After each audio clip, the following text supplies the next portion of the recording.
Γεια σου Μίκα. Εκεί. Κοίτα λίγο γιατί σε παίρνω βίντεο, Δεν σε γνωρίζει κανένας έτσι πως είσαι. Όλος θα τους πάρω. Χειροποίητο, φρέσκο πράγμα, όχι κατεψυγμένο. Αυτό είναι το διάσημο Κιχί Κοζάνης.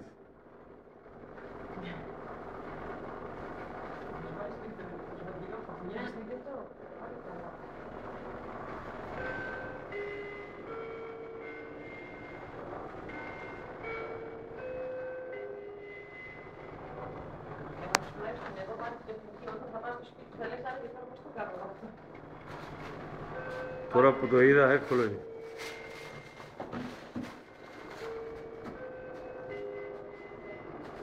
Πρόσης είναι στη σήμερα τώρα τέτοια. Μητέρα. Πρόσες. Και αυτό και η άλλη πρώτα. Μάλιστα να στη σημά σου μέσα να το βάλεις, να σας καμάκι.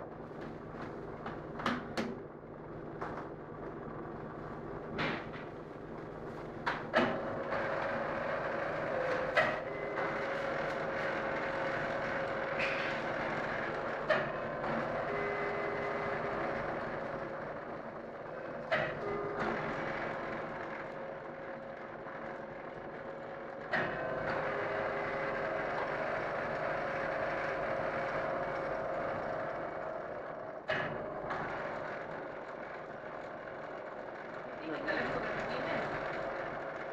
Είναι το. Συλλαμβάνεται στα χάρτη του YouTube. Ναι, αυτό είναι φωτογραφία. Πήγε και το κουμπάρο σου, αλλά δεν απαντάει. Δεν τον πήρα πιο μπροστά. Βάρος μου, το πίσω μου, βλέπουμε. Είναι τέτοια. Άντε, πάμε για μετά. Τώρα να βγάλουμε λίγο, περίμενε. Θα πάτε μέσα τώρα, θα πείτε. Ξέρω που θα μας πάει. Μέσα δεν είναι αυτή η διαφορά. Θα πάτε μέσα. Καλά είναι λίγο, δείξτε τι έλεγε. Δεν πειράζει, το άλλο Σαββατοκύριακο θα έρθουμε. Με τη Στέλλα και θα έρθουμε. Πότε αρχίζετε. Ανοίξαμε πόρτα τώρα. Μπαίνουν μέσα τις 3-4 ημέρες ξεκίνησαν να μπαίνουν. Μπήκανε πολύ νωρίς μέσα. Πάρα πολύ.